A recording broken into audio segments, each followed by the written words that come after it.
Hello everybody, welcome to my channel. I'm Brittany. This is my sister Maria. Sarah's on the other side and she'll say hi quick. Hi. Welcome to book club. Today we are talking about Amari and the Night Brothers by, do you remember the author's name? No. I don't remember the author's name. Well, as is tradition, since Sarah is the one who nominated the book, she will start this. That's the rule. I'm laughing because your hair is blowing from the fan and it looks like I could be in a L'Oreal commercial. Sorry, I just saw that for Cover girl. Okay, continue. Except for I don't have any makeup on.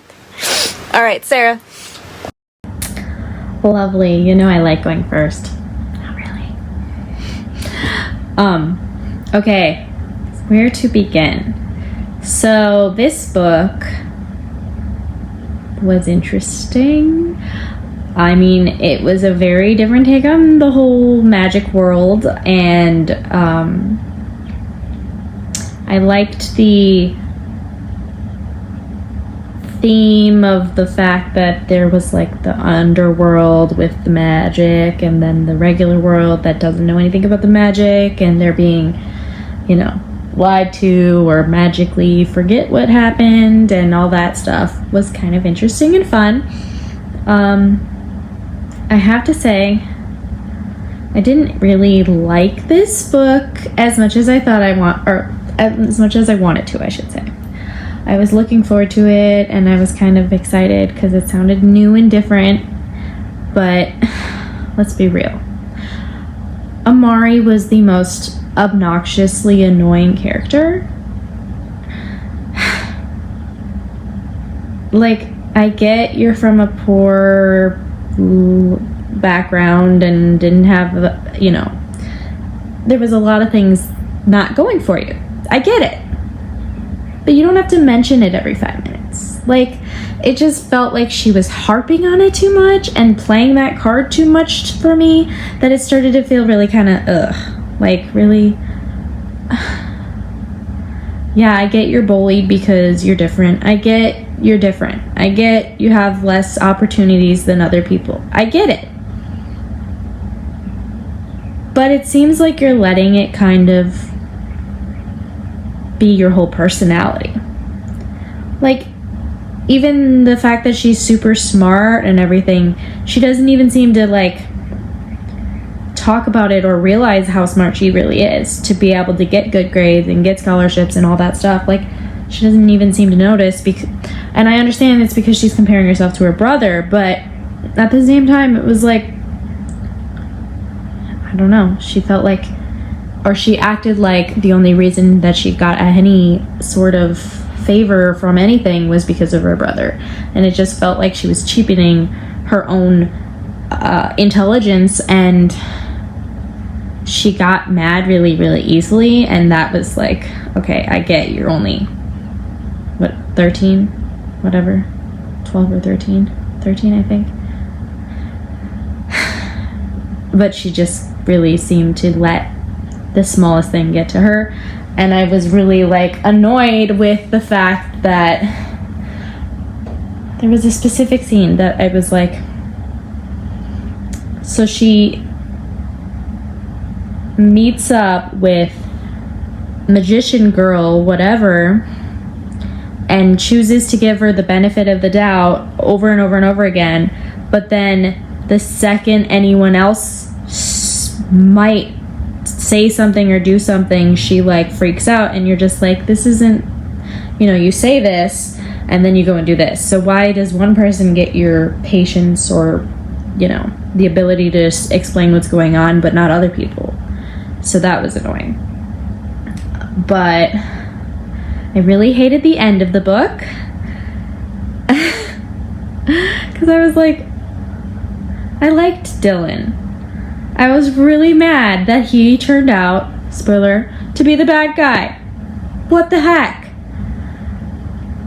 that I did not see it coming, and I know, I mean, I just didn't see it coming, but yeah.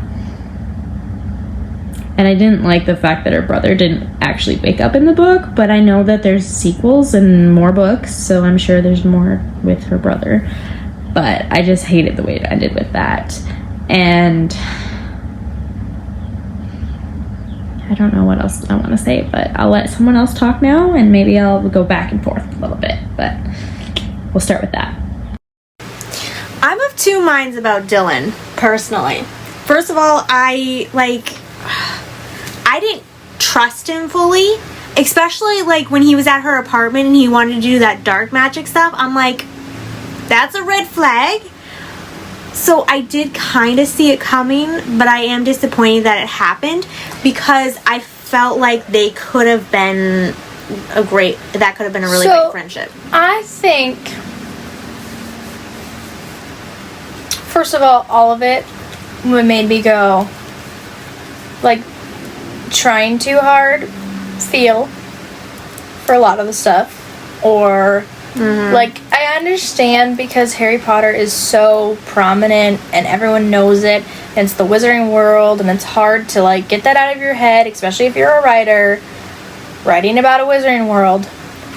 But I saw too many similarities that I don't like, to be honest. I really don't. Like, it's not original to kind of have the same thing, and I understand magic, you know, magic is magic, and, you know, you're like, ooh, I can, whatever. It's hard to balance. I just felt, oh, that was totally Harry Potter inspired, and I don't like feeling that way, and I really didn't like Amari as a character. I could not relate with her, because she was just too caught up in her own little world, and was very self-centered, and, like, the focus was her and her brother, and not even really her mom. Like, I felt like she just kind of let her mom, you know, like, she didn't, I don't know, it was just so weird. Like, her character was like, I care, let me just go chase after my brother and forget my mom. Yeah. Like, okay, that's you caring?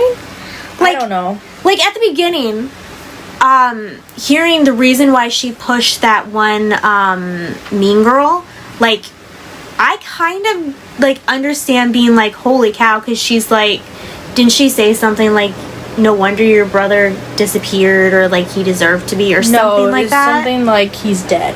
Oh, yeah. Okay, so if that was my brother and he was missing and somebody told me he was dead, I would be upset about that. I would not push that person. Because what does that do? Exactly. And as y'all know, I can't have a temper. My sisters know, at least. Okay? But, like, it, yeah, and like, later on, like, the stuff that she would get mad about, I'm just like, girl, why would you even walk up to that table to try and be friends with them when they have made it abundantly clear they have no interest in being friends with you? Right, and the best thing to do when you're being bullied is to just ignore them, because the only thing that is entertaining them is the fact that you're responding. So if you completely ignore them, they will eventually get bored with you and just walk away. So you're feeding the fuel. I originally kind of was, like, skeptical about Dylan from the get-go. I was like, okay, he's obviously two-faced to begin with, because he was like, oh, I'm nice, but I'm not gonna, you know, like, that whole bit. So I was already, you know, skeptical. Yeah, he grew on me. I thought it was really creepy and weird that he did the whole magician girl secret thing, and, like, even was dressed, you know, like he was in costume and then wasn't, and then he ended up being a magician. I was like, no, sorry, but no, I'm not a fan of that decision. I'm also not a fan that Amari is like she's Mary Jane. Or was it Mary Jane or Sue? Mary Sue. Mary Sue. It was very Mary Sue, and I don't like that. I'm like, I wouldn't say that because a Mary Sue is somebody who is too good at everything. Too good at everything, and everybody immediately likes her. Okay, so in that sense, I mean, wow, you're super strong. What do they even call themselves? Magicians? Yeah. You're the most, wow, you broke the meter, but not really. That and then her ancestors, like she's descended from queens or whatever. Yeah, I'm sorry. I'm very sensitive to things like that nowadays because not everybody can be of that crazy origin, the power origin. Right, like it's more interesting if you earn it. If you start at the bottom as a wood or less, because wood wasn't a cardboard. Was I don't know. That chart was weird. I was like, like the lady who's ahead of it. Yeah, she worked her way up. She pulled herself up from the bootstraps. Yeah, but boom, you're a moon, which is the highest, and she doesn't have to work for anything. Like, come on.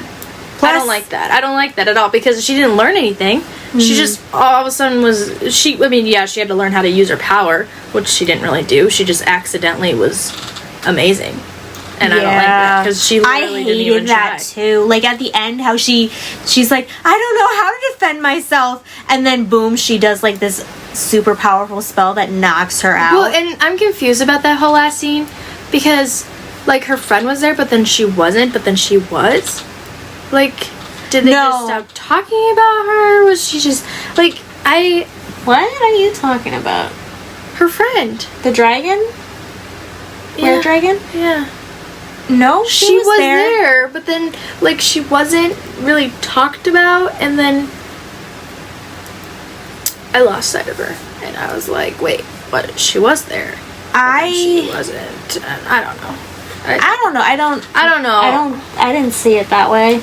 But I totally saw Dylan. I was like, and of course, this is the perfect time to do it. And oh my gosh, he kills the really, really, really bad guy to become the ultimate bad guy.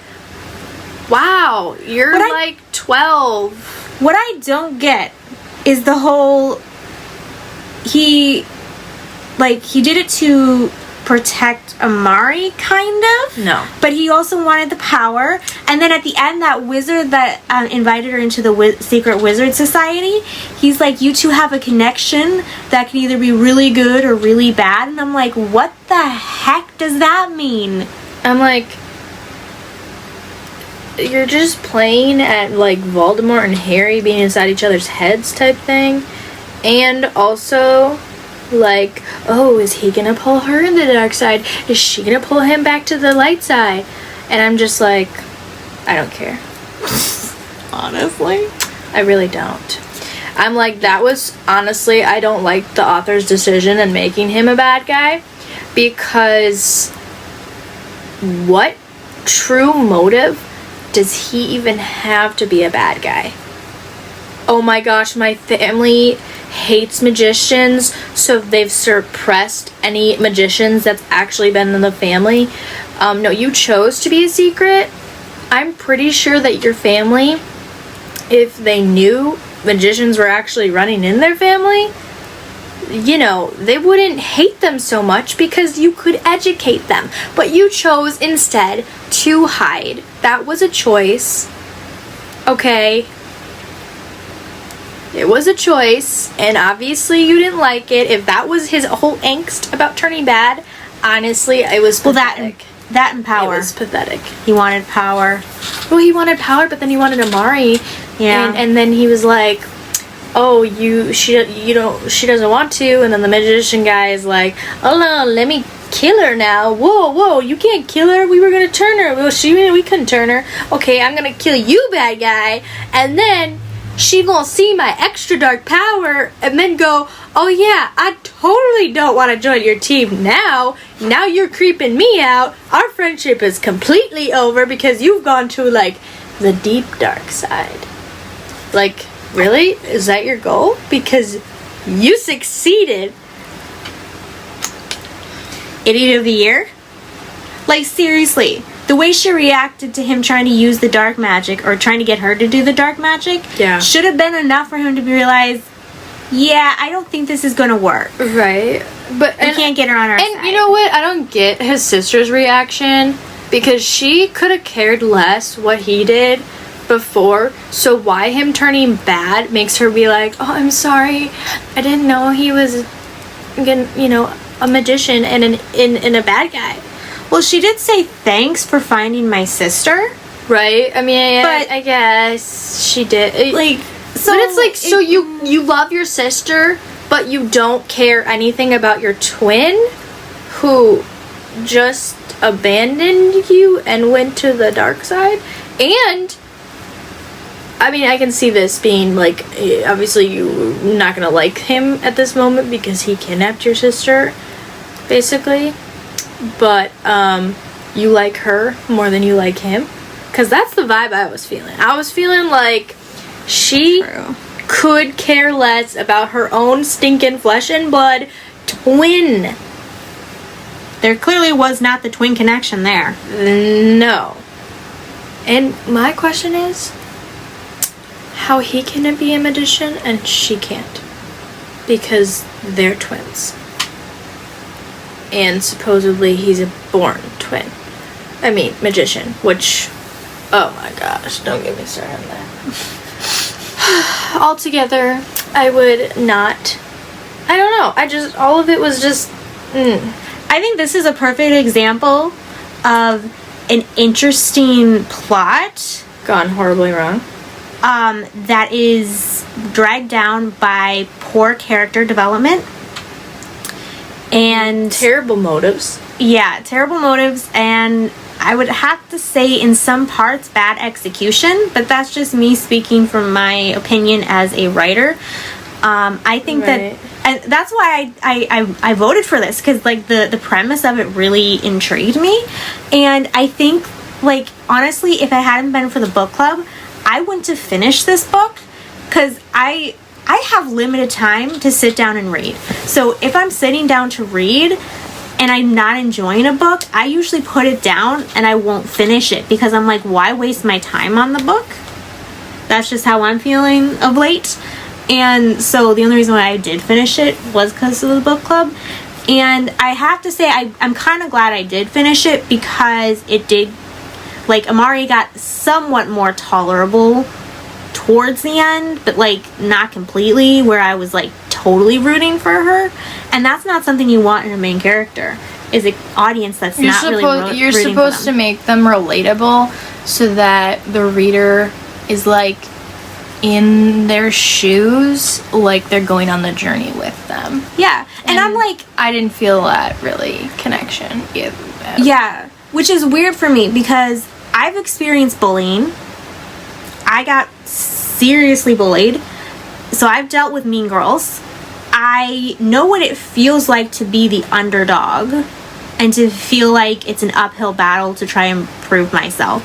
I understand these things. These are things that I can relate to, and yet I still couldn't relate to this character, which is weird, right? Like, okay, we should, because it's for a different generation. Maybe it's for a different generation. Well, it is true. It is this generation. The 12-year-olds. I guess. But like, still. Yeah, I mean, she is 12. Which I'm like, girl, you're 12. Clearly she has some growing up to do. Alright, we'll pass it to Sarah. So is Ashley just like joining in as a peanut gallery, or what's going on? Hi, Ashley. Yeah, I had to reread the last 2 chapters because I became so disinterested in the plot that I zoned out kind of, and all of a sudden I'm like, wait, what's going on? And when Dylan was attacking the bad guy, the first time I read it, I was not paying enough attention to know what was going on, and I didn't realize that he had turned into the bad guy. So I reread it and was like, what's going on? And I just kind of had a moment of re-engaging kind of to the plot, but also not really. It's getting really dark in here. I'm gonna have to turn the light on. Sorry. So yeah, it was not my favorite book. And I was reading 3 other books at the same time, so if I had, like, when I would pick up the book, I would choose my other books more over this one, and I just read it because I had to for the book club. So yeah, I agree. Her character was not enjoyable. And so I don't know. I didn't think it was too much Harry Potter-like magic, though, but maybe I just kind of skimmed over those parts, too. But, like, when she was learning magic from the books and stuff, it was, you know, spoken words and stuff.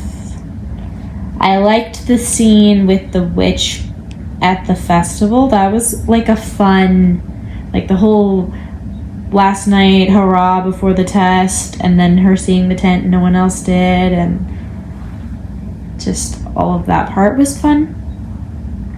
A little unrealistic, but fun. Just kind of a good change of pace, I guess I would say. And I felt really bad for her mom through the whole thing, because especially, like, Amari was being really difficult, and her son was missing, and everyone was saying that he was probably dead and probably was in illegal activity, and just, it felt like nothing was going right for her, and I just really was sad for her character. I feel like I related more to the mom in this book, and maybe Ashley's right where it's a generational thing, because 12-year-olds nowadays, I just don't get them anymore. And I don't know. I mean, I was a children's pastor. I love kids, and I love that age group. A little older than that, and they start to irritate me more, but too much drama. Teenagers. But this new generation just feels so different from our generation. Like, completely different, that it is really hard to relate to them. Like, really hard. So maybe that's part of it, because we all enjoy kids' books, but we also seem to enjoy kids' books written in our generations. So it's like us going back to our childhood, versus this is making us feel old because we're not that age and we can't relate. So that could be it. But even just the bullying and the mean girl aspect of everything, it's like, it's such a common theme that it does feel really, like, exhaustingly boring. But it's like, that is something that kids do deal with a lot. And I've had a lot of teenagers tell me about the crazy mean things that bullies will do. So yeah, I mean, when the bully said something to her that made her push her, like, yeah, that wasn't enough, in my opinion, to instigate fighting or physical response to what she said. But when you know there's a background where she was online bullying her, and the cyberbullying that was going on, and her mom and the school already knew about that, it's like, clearly that slap on the wrist was not enough to make her stop bullying her online and in person. And now you're gonna expel the person being bullied because she had enough and pushed back, but physically, because obviously no one was doing anything out about it. So that part, I mean, I can see both sides.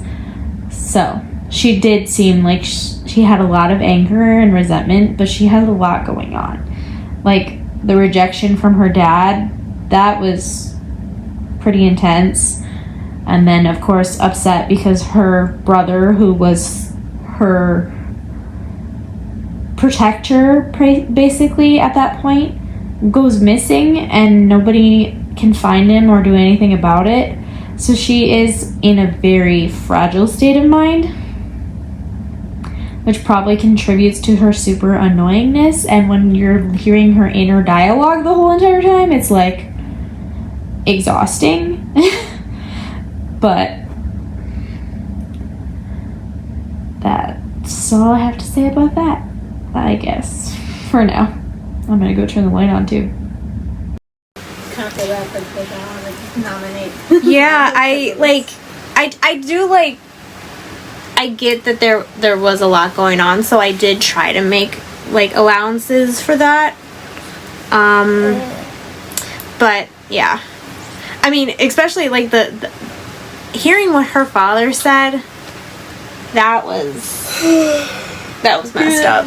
That was really messed up. Well, was he drunk? He must have been. I think she said that he was drunk. Yeah. Like, dude, okay, I honestly don't get, because I feel like the stereotype is, like, to run out sooner than that, but he had a son with her, and then 10 years later, they had Amari. And then when she was, how old was she? 4? That's when he leaves? I don't know. I felt like that wasn't the whole story. I mean, yes, it was messed up what he said and she overheard, but I'm like, I'm missing something, so I don't know. Maybe that gets revealed in the later books of the series. So I don't know. I always did wonder, I'm like, is it I'll go out for milk and then he never came back thing? Because that's a stereotype that I've seen. But honestly, 10 years with the first kid, and then 4-ish. I think she was 4 when she overheard that. Yeah. So I don't understand, because he's already invested 14 years in that family, and then he leaves. I don't know. Yeah. Like, Ashley's over there on my swing showing us different pictures of stuff. okay, so we should talk about this. Ashley, before we started the book club, had said that she wants to join us temporarily for a time, and so she's looking up a book to nominate, and then we're going to vote like usual, and she's going to read it with us, and so on. So I want to go first because my phone is going to die. Okay, go ahead. So the book that I have chosen is called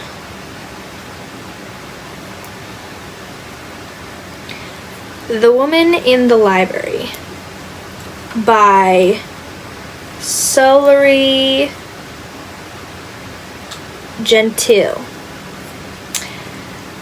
The ornate reading room at the Boston Public Library is quiet until the tranquility is shattered by a woman's terrified scream.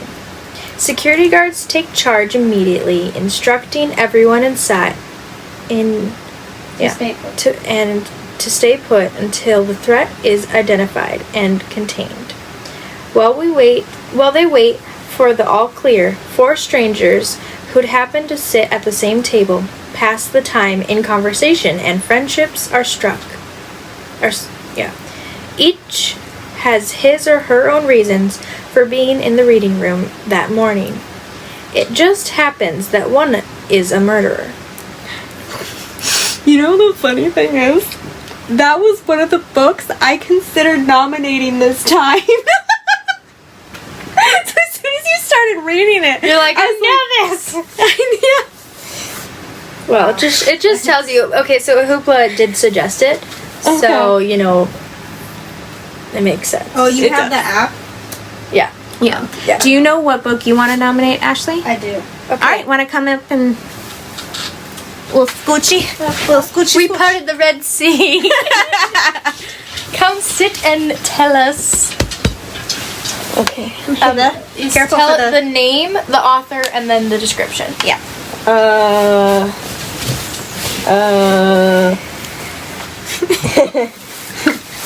What? We're like packed in like sardines. We are 13. Okay. Does that even have the description on there? Yeah. Because of Winn-Dixie by Kate DiCamillo. DiCamillo? I think that's how you say it. Now I read the... description.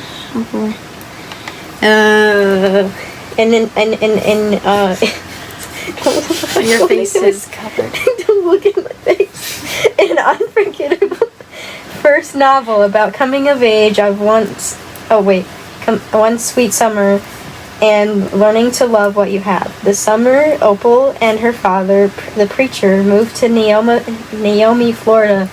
Opal goes into the Winn-Dixie supermarket and comes out with a dog, a big, ugly, suffering dog with a sterling sense of humor. A dog she dubs Winn-Dixie. Because of Winn-Dixie, the preacher tells Opal 10 things about her absent mother, one for each year Opal has been alive. Winn-Dixie is better at making friends than anyone Opal has ever known. And together they meet the local librarian, Miss Franny Block, who once fought off a bear with a copy of War and Peace. They meet Gloria Dump, who is nearly blind but sees with her heart, and Otis, an ex-con who sets the animals in his pet shop loose after hours, then lulls them with his guitar.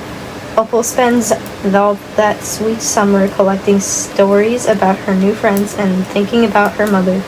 But because of Winn-Dixie, or perhaps because she has grown, Opal learns to let go just a little, and that friendship and forgiveness can sneak up on you like a sudden summer storm. Recalling the fiction of Harper Lee and Carson McCullers, here is the funny, poignant, and utterly genuine first novel from a major new talent. That one is a good book. Yes. Brittany?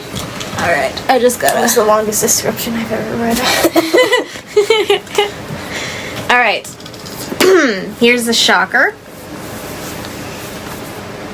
What is it? Once Upon a Dream, A Twisted Tale by Liz Braswell. It is a fairy tale retelling of Sleeping Beauty. It should be simple. A dragon defeated, a slumbering princess in a castle, a prince poised to wake her.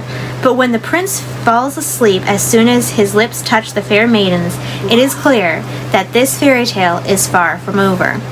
With the desperate fairy's last curse controlling her mind, Princess Aurora must escape from a different castle of thorns and navigate a dangerously magical landscape created from her very own dreams. Careful. What are you doing? I'm not even in it. There, okay. Aurora isn't alone. A charming prince is eager to join her quest, and old friends offer their help. But as Maleficent's agents follow her every move, Aurora must discover who her true allies are, and moreover, who she truly is. Time is running out. Will the Sleeping Beauty be able to wake herself up? I don't know if I like that. Yeah, me neither. Okay, I thought it was about. What's her face? I can't put it. Sarah, what's your nomination? Okay, before I say my nomination, 2 things. 1, I've already read Brittany's nomination. I didn't like it. And 2, I just added because of Winn-Dixie to my reading list, which is really funny because I've read it as a kid, but I wanted to reread it again. So, anyway, on that note, my nomination is The Great Unexpected by Sharon Creech. I had big thoughts to match the big wind. I wondered if we find the people we need when we need them. I wondered if we attract our future by some sort of invisible force, or if we are drawn to it by a similar force. I felt I was turning a corner and that change was afoot. In the little town of Blackbird Tree lived 2 orphan girls, one Naomi Dean, brimming with curiosity, and her best friend Lizzie Scatterding, who could talk the ears off the cornfield. Naomi has a knack for being around when trouble happens, for she knows all the peculiar people in town, like Crazy Cora and Witch Wiggins and Mr. Farley. But then one day, a boy drops out of a tree, the strangely charming Finn boy, then the dingle-dangling man, appears, asking all kinds of questions. Curious surprises are revealed. 3 locked trunks, a pair of rooks, a crooked bridge, and that boy. Soon Naomi and Lizzie find themselves zooming towards a future neither of them could have imagined. Meanwhile, on a grand estate across the ocean, an old lady whose heart has been deceived concocts a plan. As 2 very different worlds are woven together, Newbery Medal winner Sharon Creech celebrates the gossamer thread that connects us all, and the great unexpected gifts of love, friendship, and forgiveness. That only took a couple pokes to start it. Sorry. Guys, do you know if you want to vote? Yeah. You can't vote for yourself in one category. You can. You can. Well, then I'll vote for my own.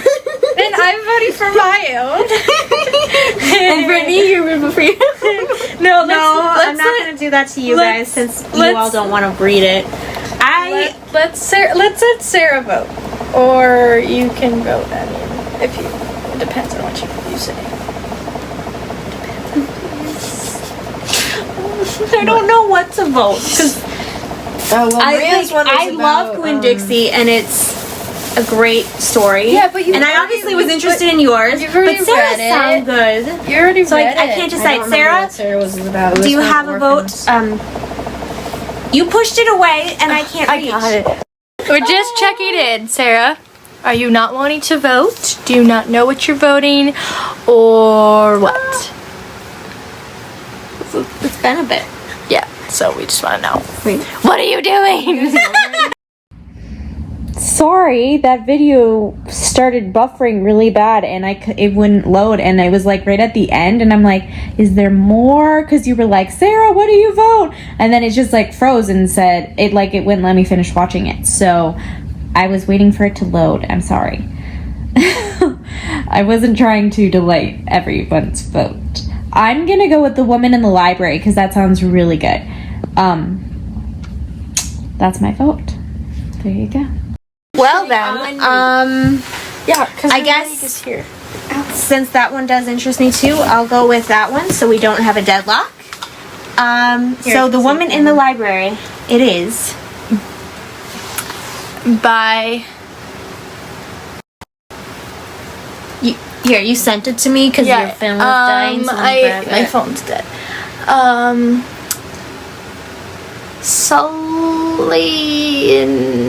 Sullen? Wait, So where is it? Apparently they aren't. Sculling? What the heck, bro? I don't There's 0 books available on the 21 holds. Hang on. We'll be right back with the This is name an of the adult book. book. I just looked it up and it was Solari Gentili is the author's name. I think, if that's the right one that I pulled up. I guess it's your nomination, but it sounded like the right description. So there you go. Okay. I don't know if it's Tilly, because I don't think there's an I at the end, but I thought it was Gentile. But Solari Gentile? Borrowing now. Yes. So, okay. The Woman in the Library By Solari Gentile. I don't know if you can see It's backwards, but there. Plus the screen on a screen is What is doesn't happening? look like, good. woo! What is going on right Yeah. now? We're showing. I'm trying to figure out how to. So, All right. whoops. Moving Oops. careful. Shaking I don't know how the it's phone. stuck underneath of there. Thank you for joining our book club. I hope you enjoyed our discussion. And I'm super excited that Ashley is going to be joining us. And I hope to see you next time. Bye. Bye. The ghost. Mwahaha, now you get all 4 sisters. A little scary. Bye!